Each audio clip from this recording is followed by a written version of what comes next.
Good morning, everybody, and welcome to the Mike Francesa podcast on the Mike Francesa channel, on the Bet Rivers Network, on YouTube on this Wednesday morning of what will be a very, very busy sports weekend. And of course, for all you golf fans and sports fans, because I think everybody, even if you are a marginal golf aficionado, you pay attention to the Masters, which begins tomorrow in Augusta.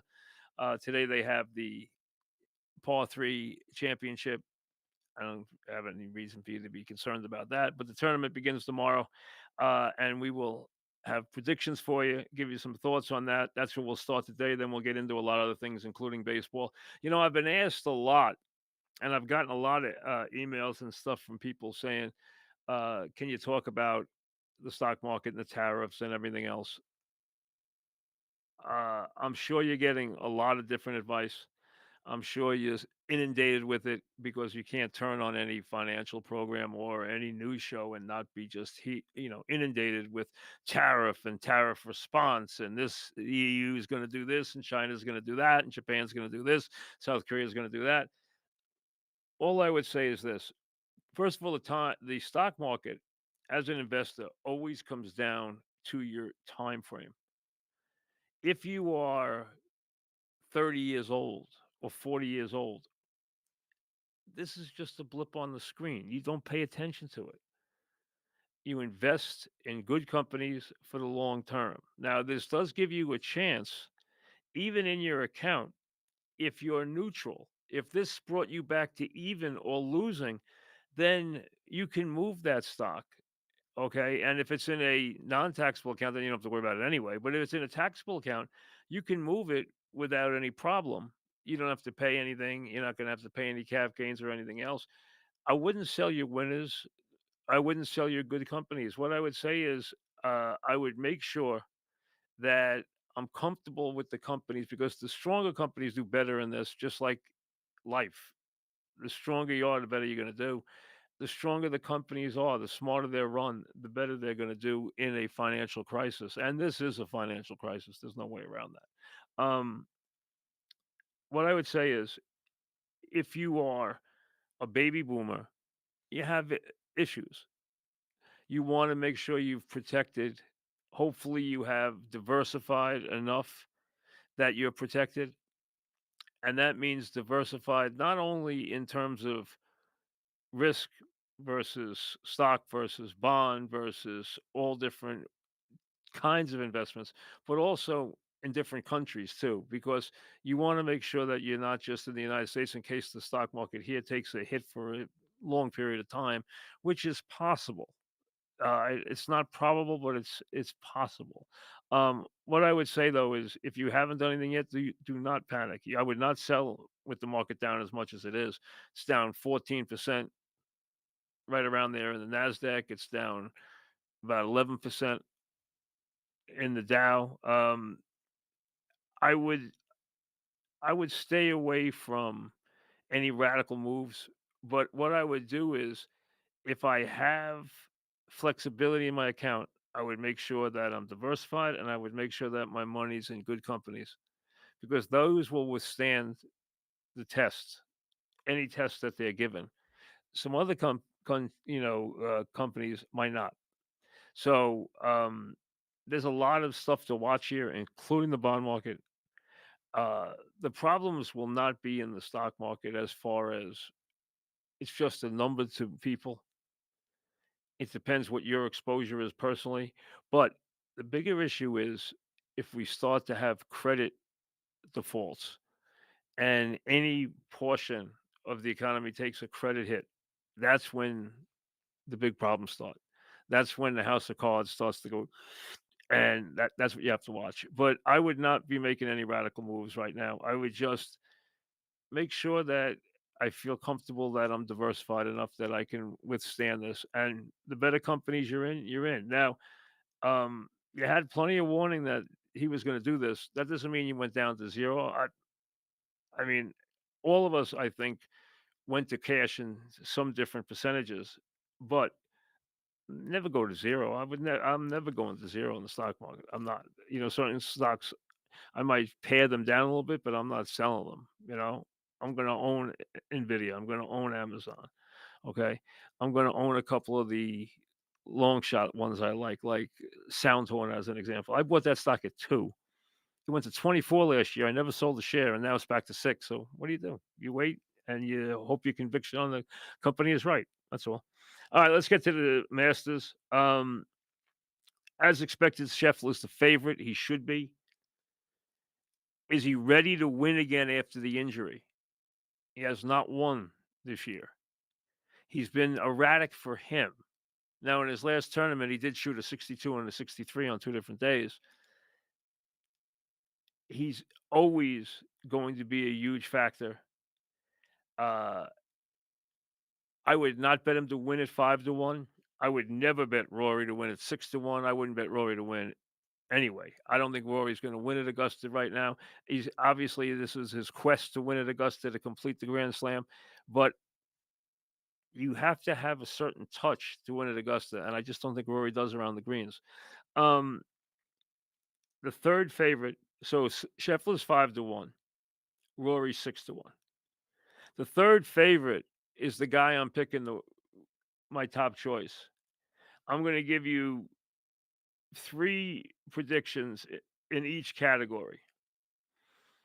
Uh, win the tournament, top 5, top 10.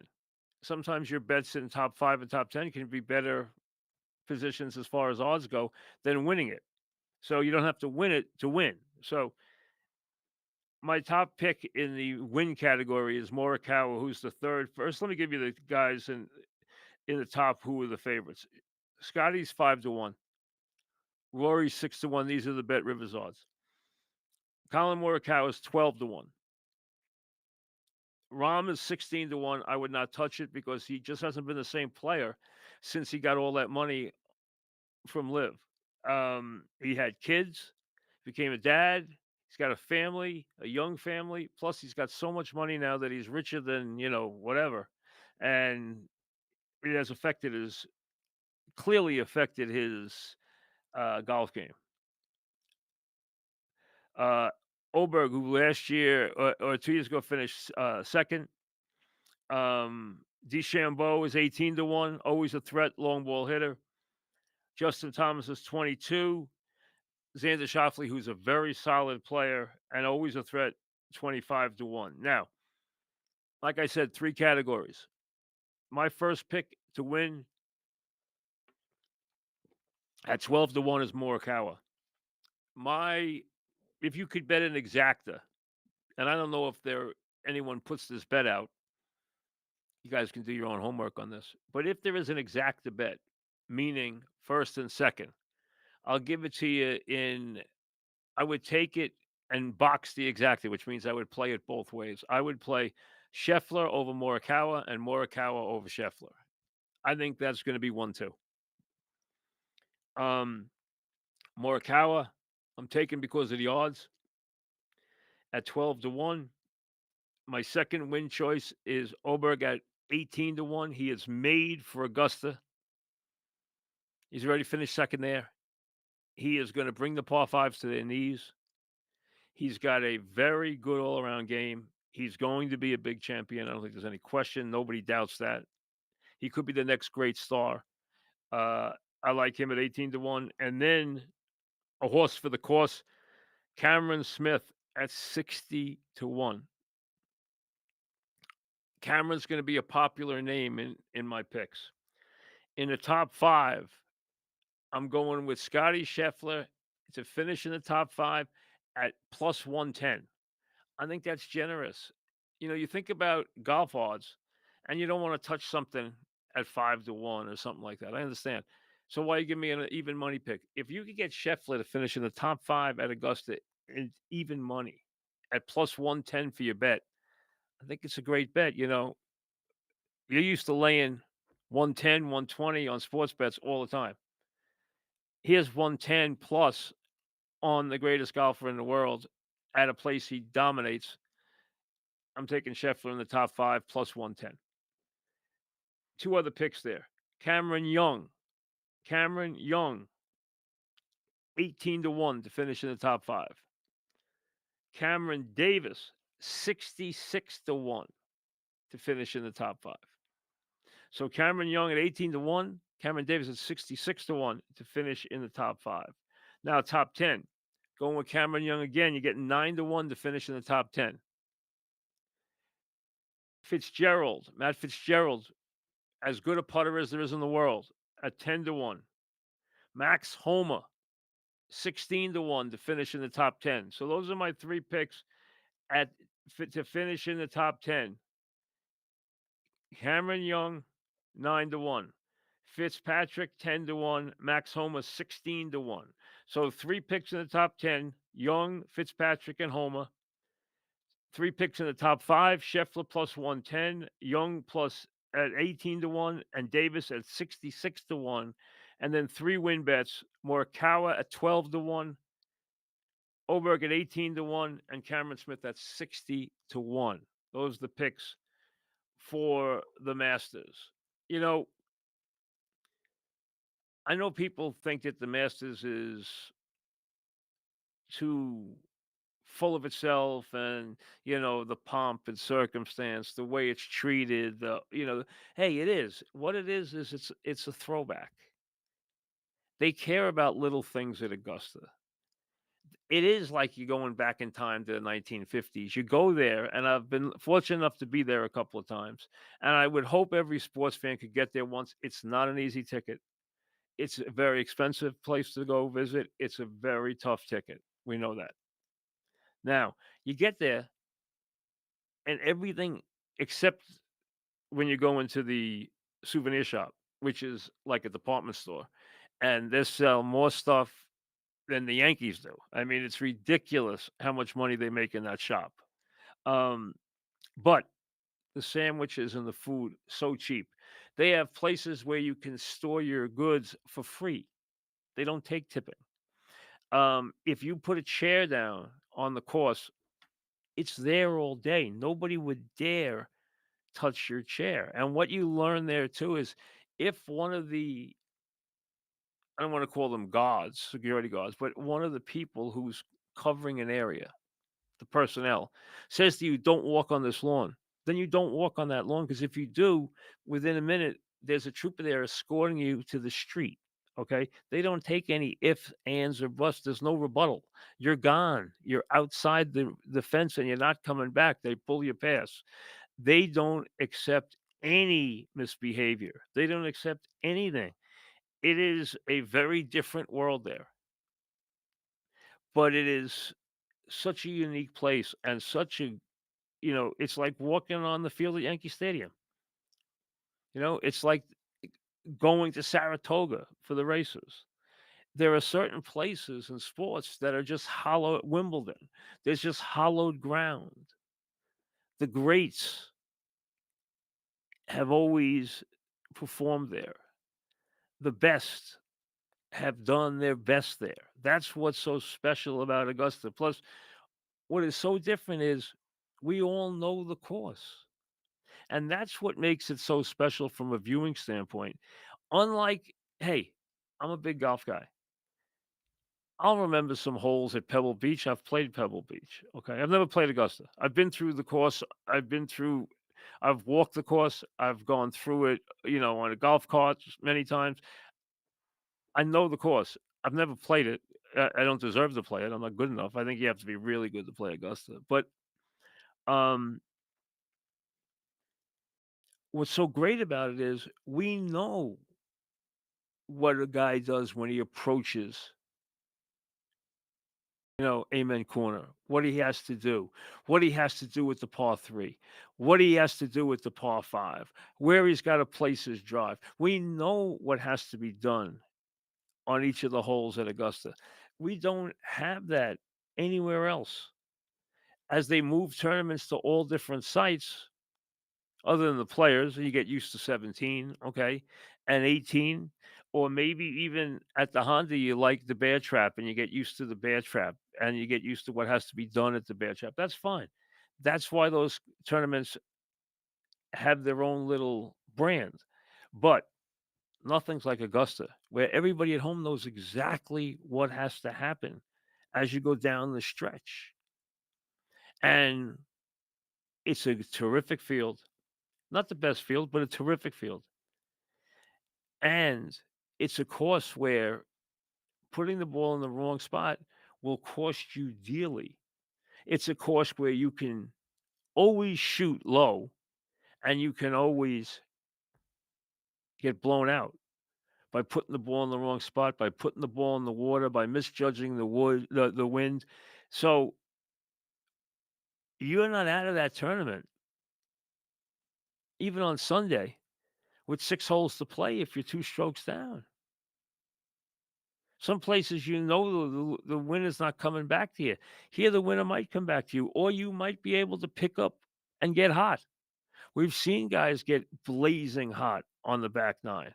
Jack in his last green jacket, a perfect example. I think he shot 31 on the back with his, incredible performance on the back nine. If you've never watched the '86 Masters, watch it. The back nine by Nicklaus is one of the great, great 9 holes of golf in the history of golf. That's what makes the Masters so different and so special. Plus, it ushers in the feelings of spring. May is my favorite month of the year. You know why? Because I know summer's coming. The anticipation that summer's coming. Is it the best month by itself? It's a good month. It's a good month for sports. You got the Derby. You got a lot of exciting things. You got playoffs in hockey and basketball. You got a lot going on. But more than anything else, it's the fact that summer's coming and the anticipation. And that's what you get every time you turn on Augusta. You think about that hot weather. Summer is right around the corner. And let's be honest, the weather up here, it's funny. I went to the day after the Super Bowl, I went down to Florida.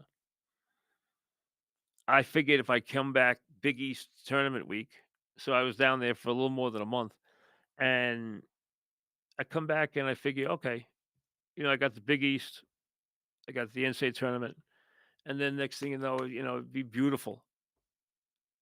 NCAA tournament's over. It's freezing. It's freezing. Right now, it's 36 degrees. It's crazy. We don't get nice weather here. I mean, the Yankee games the last couple of days, it's not why the Yankees lost, but let's be honest, the weather's been frigid. These teams are playing today. I mean, the Mets are playing today. The high temperature today is going to be 45 degrees. Lucky they're playing in the afternoon, but still, it's going to be 30 something degrees. The wind chill right now is 32. Not supposed to be like that on April 9th, but really, we don't get nice weather till May. So it really is that's changed. We don't have spring anymore. It just turns to, one day you wake up at 75 and it's 75 every day. But usually now doesn't happen till like Mother's Day. If you look right now, there's not a 60-degree day till next week. It's cold, too cold for baseball. And it just shows you that it takes a while. You consumed in the NCAA tournament for 2 weeks, and that takes you through a lot of March. But still, the weather's been terrible, and it really is brutal. You know, should have stayed in Florida longer, to be honest with you. All right, let's get to baseball for a minute. And I promise I'll get to some emails. Let me also tell you that if you haven't created an account with Bet Rivers yet, well, what are you waiting for? You can get a second chance bonus bet if your first bet loses. Terms and conditions apply. You can do that by going to the Bet Rivers app for full details now. So check it out. And also go to the Mike Francesa podcast.com and enter your email address to sign up for anything with the Mike Francesa news. It doesn't cost you anything. All you got to do is put your email in and you get the updates and everything else and whatever else they have going on. But check it out. It doesn't cost you anything. Just put in your email and away you go. Just go to MikeFrancesa'Podcast.com. We'll try to get to some emails. Let me get to the Yankees first. Okay. We know there were the dire predictions in the spring. Obviously, the Yankees were going to come north with a beat up starting rotation. No Heel, no Cole. We don't know when Heel comes back. Schmidt also on the shelf. That's a lot to take out of any rotation. There's no way any rotation can replace those guys. You're talking about one of the top pitchers in the league, if not the top pitcher in the league, and 2 other guys who have a lot of ability, okay, especially Heel. Now, we knew there was gonna be issues there, but let's be honest, it's been brutal so far, and that's why I was surprised when the Yankees got out against the Brewers, and the Brewers weren't ready to play baseball when the season started. Not only the guys in their lineup get off to terrible starts, but they've had so many pitches injured. Talk about pitches injured. They've had like 6 or 7 pitches injured already. They had no pitching. The Yankees had batting practice for a couple of days, and all of a sudden, all you heard was, "Oh, I told you so. I told you so. The Yankees are going to do this. They're going to do that. They're going to do this." And I'm like, "Wait, just be calm here. It's a couple of days." Well, now they're 6-5. Their pitching's getting pounded, and they haven't been able to overcome the fact they've hit 25 home runs, which is insane. They've allowed 14, which is a lot. They're plus 11 in home runs. They're plus 22 in runs scored, and they're 6-5, sitting on a 3-game losing streak as they finish up in Detroit today with Fried against Flaherty. Problem for the Yankees, though, when you're looking and they're on their way home to play the Giants, who were 8-1 and now 8-3 because they lost to the Reds the last 2 days. But they play the Giants and the Royals at home next week, starting Friday night. And the Yankees are going to be better at home. There's no question. But the bottom line is the Yankees have major issues, which we expected them to have, which is why their over-under number went from 94.5 to 89.5 or 88, depending on what it finished at. The Yankees starting pitching obviously got hit, but it's also been terrible. I've never been a Rodon guy, you know that. I don't like him. I wouldn't have signed him. I don't trust him. He could be great one day. He could be awful the same day or the next day. I mean, so I don't trust him at all. I don't like him. I don't like his attitude. I don't like anything about him. But they're wheeling out guys that you just can't wheel out there.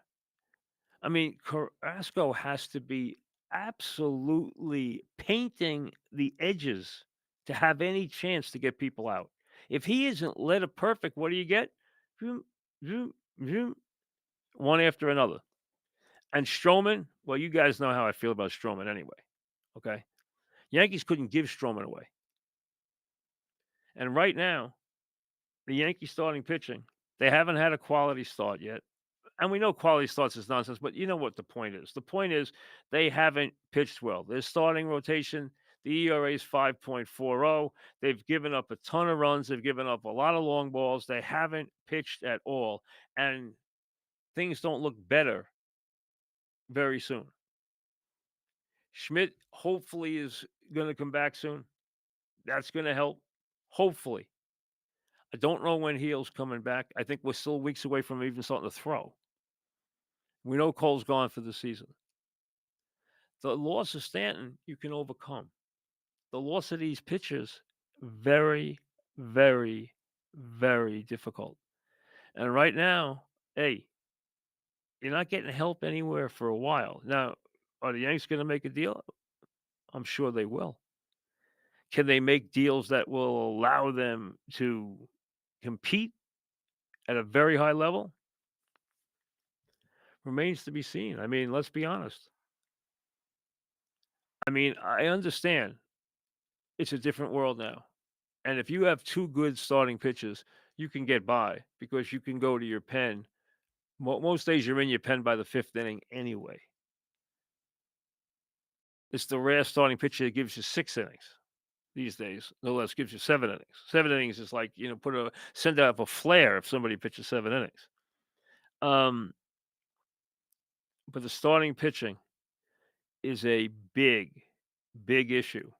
And it's not one they're going to readily be able to fix. It's going to take some time, and they're going to have to wheel guys out there where they're going to have to score runs, and they're going to have to get great middle relief. There's no ifs, ands, or buts, and that's why it's going to be hard for them to put together a long winning streak. Now, if they could get Fried operating at a high level, which you expect he will, and they could get something solid out of Rodon, they can get by, especially with their offense. But you can't talk about this team in any dominant terms. And even in a weak American League, for them to be the class of the division or the class of the league with the starting pitching they have right now, it's a big issue. Now, the Mets starting pitching hasn't been great, but the Mets starting pitching isn't built to be great. It's built to get them to that bullpen. And listen, this is how Stearns wants to build things, and he's good at it. They've only had one quality start overall.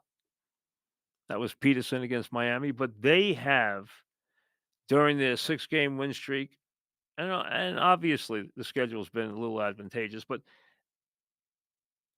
they have gotten great relief pitching. And yes, you need your starting pitches to go longer. Yes, you'd like to get you don't want to be in the bullpen in the 4th inning or the 5th inning every night. But the Mets are equipped to have that kind of depth in their pen, and they really that pen has been very, very good so far. That and of course the obvious start by Alonso, who has gotten off, so well with his 3 home runs and his 15 RBIs. And so everything that you could have hoped for Alonso after the very tough winter he had, uh, the fans, how they treat him. But he has done a tremendous, tremendous job and he's off to a great start. Now, Soto has to live with the fact when you take that kind of money and you're in the same town with Judge and you depart the Yankees, you're going to hear about this every day. Right now, the numbers don't stack up. Doesn't matter. Hey, Soto is going to put up big numbers. That's all there is to it. Is he going to hit 40 home runs in that ballpark? No, he's not. He hit 30, might hit 35. His on base percentage will be 410. He's already got 9 walks. He'll have 150 of those. He'll hit 300. He'll hit 30 home runs. And he'll have an OPS around 1,000. Right now, he's off to a okay start. I mean, 1 homer, light, 4 RBIs, very light, 308 batting average, 925 OPS, nothing to worry about. Now, when he gets paired to Judge, who's 618, 341, he's Judge. Head to head, there is not a comparison. I mean, we know Judge is a more prolific player, but Soto is a tremendous offensive player, and he's not afraid to leave this for Alonso, who is cleaning up right now and is off to a wonderful start and happens to be a very solid RBI man for his career. He has been for a long time. So if you're dealing with the Mets, the positives, obviously, the great start by Alonso, the bullpen led by Reed Garrett, who's, been terrific. They need the starting pitching to solidify. It'll get better. And give the Met credit. They know what they're doing with this stuff, with this pitching. They did it to us last year. They're going to do it to us again this year, it looks like. Now, the thing to worry about there is obviously what's going to happen with a couple of guys and the starts they're off to. We know that Vientos was great last year, and he was great in the postseason last year. And he came up, burst on the scene, hits 27 home runs and 400 at bats, has a brilliant postseason, and right now couldn't be off to a worse start. 40 at bats, 5 hits, no home runs, 1 RBI, sluggish with the glove, hasn't run everything out. He's gotten off to this terrible start. It's 40 at bats. Leave him alone. They're going to leave him alone. Just let him play.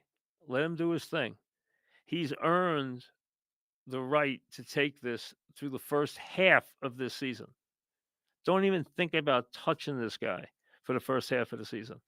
If this continues, now his attitude you can straighten out. I think they have. As far as whether he'll hit or not, I think he will. That first home run will be important for him. You wondered what kind of start he get. It's already past the point of pressing. He's past there.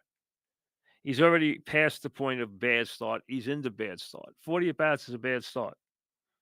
When he's got one RBI and he struck out 10 times, that, and only got a couple of hits. Now, they were really hoping that they were going to get something out of Beatty after the spring he had. At a big spring, spring means nothing. Judge didn't hit in the spring. Soto hit in the spring. Soto's got one home run to start. Judge has got six. Judge didn't hit the whole spring, and then he comes up on opening day and just puts up a month's worth of numbers. Spring training means zero, zero. And now you got Beatty, who's just confirming all the negatives that people thought about him last year. He's 3 for 24. He's got no RBIs. He's got 9 strikeouts. He's getting beat. He looks terrible at the plate, and he doesn't have a long leash. You got to start because McNeil's hurt, but when McNeil comes back, he's going to play. That's all there is to it. Why wouldn't you? You're going to have a guy play who can't hit, and Beatty hasn't proved anything. And you know what? The ball, he ain't getting base hits, no less putting the ball out of the ballpark. So everything that he dreamt about in the spring and the Mets dreamt about in the spring hasn't happened. Should they have been smart enough to deal him in the spring if they had chances? Yes. I would have thought that would have been wise. I don't know if they got a good chance anyway. I don't know if anybody offered him anything. But now you have him struggling. You have Vientos struggling. Would I worry about Vientos? I would not. Has Beatty confirmed your worst thoughts? Yes, I think he has. But I didn't expect anything. I do expect a lot out of Vientos. And I think the fact that you saw him under pressure when you hit in the postseason consistently in the middle of the order, you have been scouted enormously. You have been scouted from every angle. They have gone and had meetings about how to pitch you. He played against teams that could execute pitches. They still couldn't get him out. He has been in the pressure cooker. He has performed in the pressure cooker. Just don't worry about him. Now, what your thing is, you have to be wise enough how to handle him. Know when he needs a day off. Know when he needs a kick in the rear end. Know when he needs a hug. That's the key because this is all in his head. We know he's got the ability. Is it crazy for 40? No, anybody can have a bad 40 at bats. But when you have him at the start of the year, after you're trying to prove that what you did last year is real, it can play on a young player, and it's playing on him right now, and he's carrying it out into the field, and he's sulking, and he needs to turn it around. The Mets are in a better place though right now than the Yankees are because the Yankees have a wholesale problem. The Yankees have gotten some positives. Goldschmidt's looked very good. He's gotten a lot of hits. Grisham, who I wanted to play. I like Grisham. I've always been a Grisham guy. I wanted him to play last year. I like Grisham. He's off to a great start. I understand what his role is. I don't expect him to get 600 at bats, but they can't bury him on the bench. And if they don't, he will be productive. He's already been productive. So off to a great start with 3 homers and 9 RBIs and carried over after he got to play in the spring. He's going to help you with the glove. He takes the pressure off Judge. He takes the pressure off Bellinger. You can DH them. It gives you a chance to rotate those guys through as a DH. I understand they want to give Dominguez a chance to become a real full-time player. And they'll hope he'll improve in the outfield. The only way you can improve in the outfield is to play. But Grisham gives you that fourth outfielder, who you don't bury, and if you don't bury him, you get performance. And I think last year they buried him way too deep, and hopefully they don't do that again. and so far they haven't, and he's gotten a lot of time, and he's been highly productive. So from that standpoint, you know, the Yankees are plus 22. They shouldn't be 6-5 plus 22 runs. The only team more than plus 22 is the Cubs, and they're 8-2. They've hit a ton of home runs, but they've also given up a lot of home runs. 14 home runs allowed is a lot.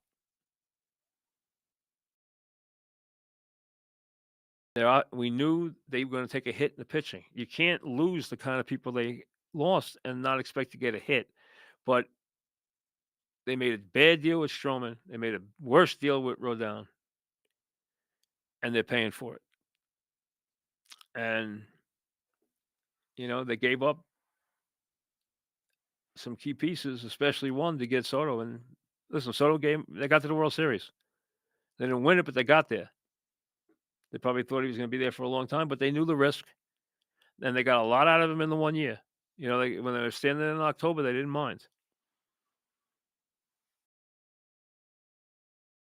But they really have an issue in their starting pitching, and it's one that does not look correctable in the short term.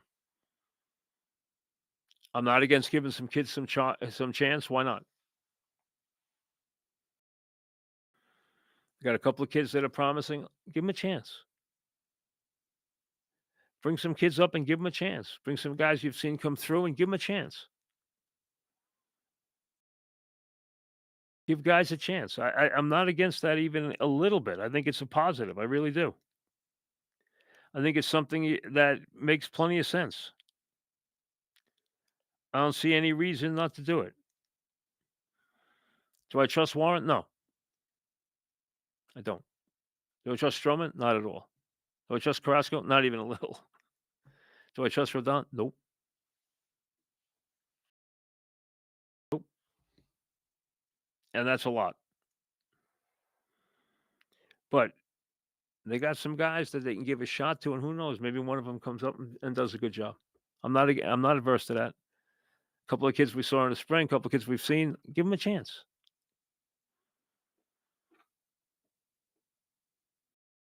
There's nothing wrong with that, especially when you're dealing with what you're dealing with right now. You're asking an awful lot out of Carrasco, awful lot out of Stroman to try and get people out because they're not going to do it on any regular basis. They're just not. They have to be so fine to get through 5 innings. So fine. Big issue. All right, let me get to some emails. You send me emails at mikefrancesapodcast.com. Here we go. All right. Mike Francesa podcast at gmail.com. Bradley starts us off. If Kyle Schwarber hits 500 homers and has a lifetime batting average under 200, does he make the Hall of Fame?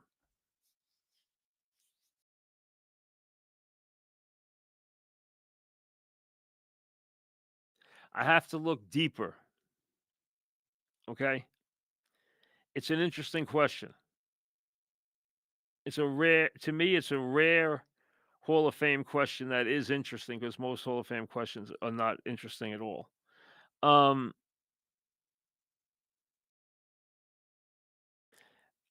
I think it comes down to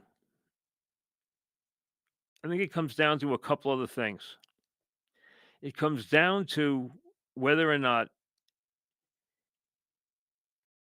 his numbers in the other categories work, meaning runs scored, RBIs, on base percentage. Okay. We know he's a unique player in every way. Last year, he hit 38 homers. I always wanted him for the Yankees. I thought he would have been a killer at Yankee Stadium. I was right about him the whole time. They could have got him for nothing. Listen, they missed the boat with him, and he's also a big game player. Um, when you look at the career, you're looking at runs scored. He's had 3 years. The last 3 years, he's had 100 runs scored. In 2 of the 3 years, he's had 100 RBIs.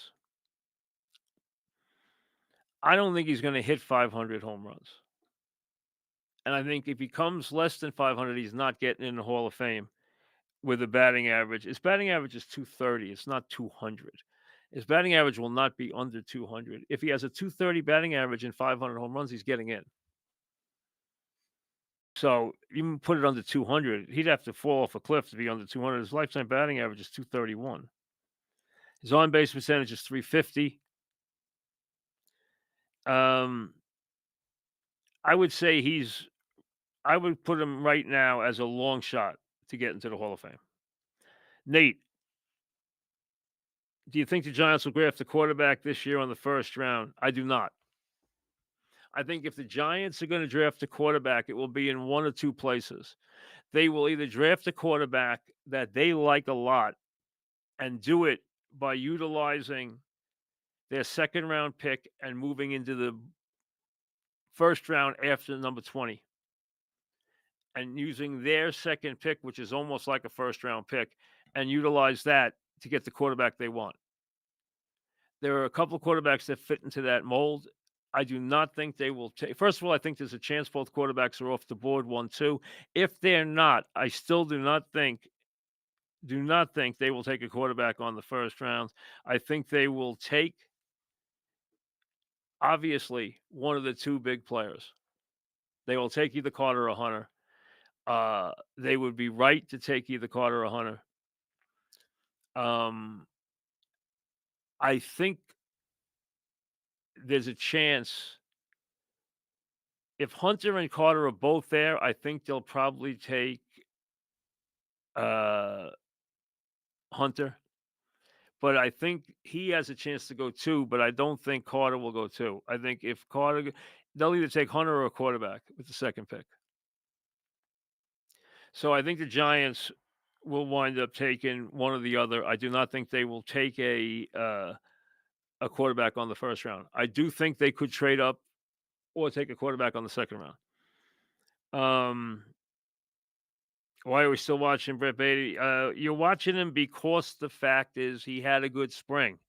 So they were giving him a chance to either open their eyes for once and for all or help them gain something in a trade to make them marketable. He has done neither for them. What it's done is expose all the things that people had in terms of negatives, and it just washed out as it should, because nobody should ever make a decision on a player from spring training. It is the dumbest thing in the world to do.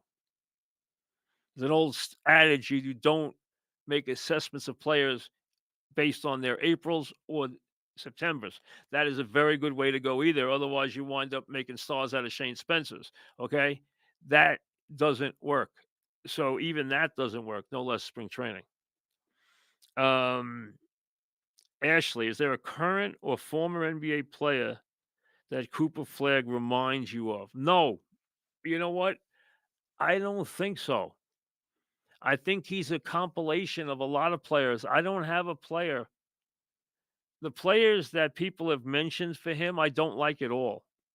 I have not agreed with any of them. I think he is a unique player.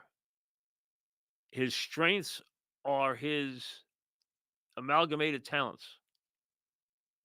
There's nothing he can't do well, but I think the biggest strengths he has are here and here.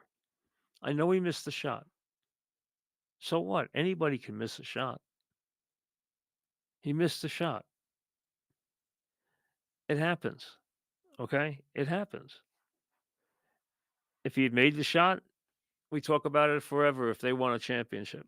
He didn't make the shot. It won't affect him in the pros. He's going to be a terrific pro. So I think he'll be an all-star, 100%.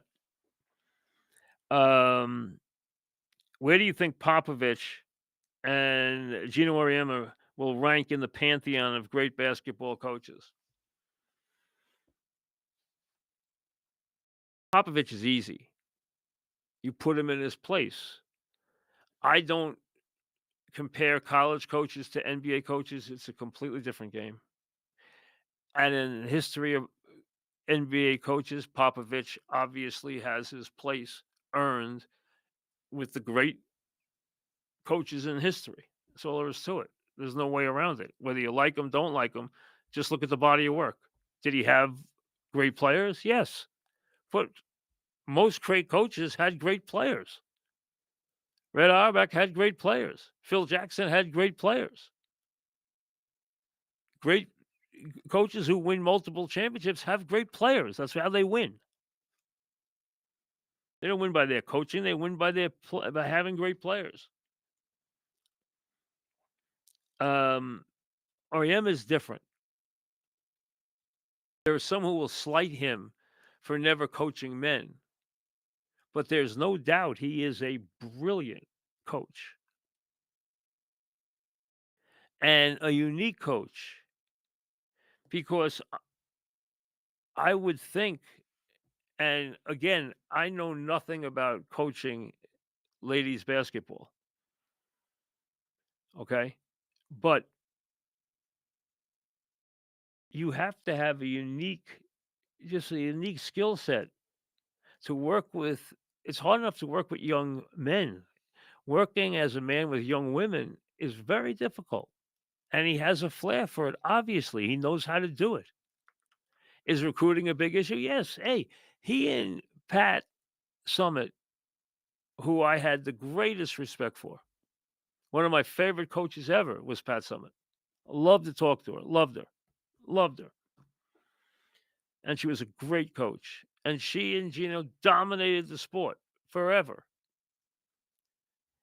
And the man has won 12 titles. Do I knock him for doing that because he only did it with women? No.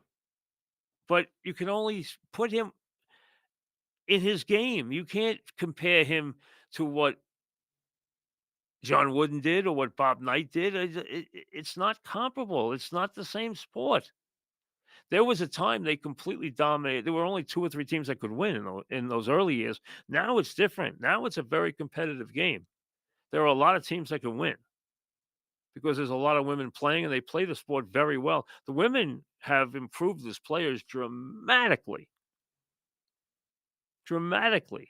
There was some great players. Cheryl Miller was a great player and a big favorite of mine. I love Cheryl Miller. I know her since she was really young. I love Cheryl Miller. The bottom line is she's an all-time great player, but there's a lot of women now who can play like Cheryl Miller. In those days, there weren't because they didn't have the chances. They didn't have the ability to play. They didn't have the foundation to play on in youth leagues and play in high school and play in grammar school. And now women have a chance to play and to build a foundation because they have an infrastructure built into their sport.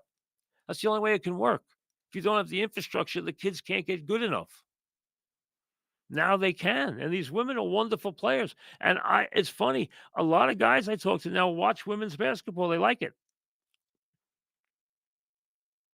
They like the fundamentals. They like the fact that it's played less individually and that it's played more like a team. I mean, their cutting and passing and discipline is wonderful. It really is. Uh, what OEM has done is remarkable. I don't care where you win 12 championships. You win 12 championships down at the rec league, it's a heck of a performance. Um, but he's a unique guy to deal with.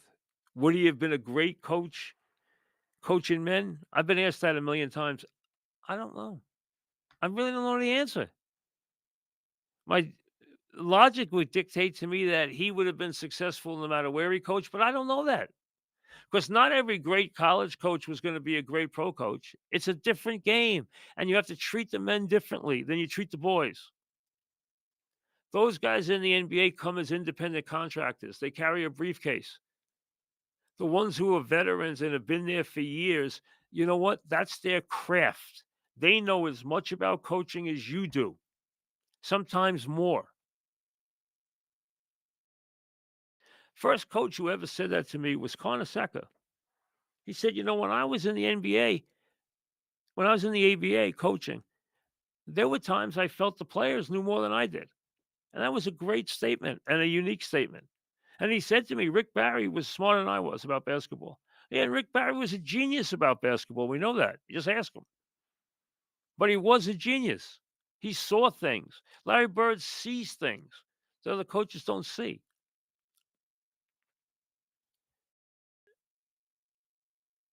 These guys in the pros, they expect to be treated like men, and they're specialists. They have a craft, they have a profession. It's how they feed their family, and they expect coaching to be that way. It's different in college, very different. But winning is winning. And if you're talking about guys like Popovich, Ariema, you're talking about guys who know how to win. And you win multiple championships, you're remembered in that sport. Popovich will be remembered for as long as they play the NBA. And whenever they talk college basketball, women's college basketball, Gino's name will always rank just like John Wooden's. He's won that much.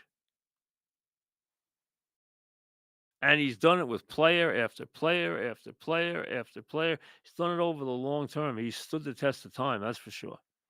I love this comment the other day that in recent years, when they weren't winning championships, he was saying he was doubting his own coaching ability. Just shows you that no matter how good you are, when you don't dominate, doubt will creep in even to the most successful people. It's human nature. So it's easy to see why it creeps in now on a Vientos this early in his career.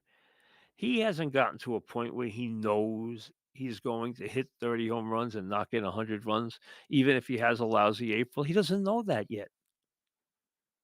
Some players may never know it, but that's where you get to. You get to a certainty where you know, hey, if I had a bad rating book, would I be taking it home with me? Yes. Would I be doubting? Yeah, you say, what? Am I losing it? Am I not connecting with the audience anymore? Am I doing something wrong? Anytime you would have a performance that wasn't up to your usual level of success, you're going to analyze it, dwell on it, lose sleep over it, churn it, churn it until you don't, until you've grinded it up and you just can't get, and that's what happens. Anywhere where there is a performance where you are judged publicly for your performance, there is a performance anxiety level. That's why something like steroids are so prevalent because these guys, all they dream about is succeeding and being able to perform at a certain level. And if something is going to give them an added bonus or give them a chance or elevate their performance, they're willing to try it. And that's why it's so seductive and such a problem. We'll see you later.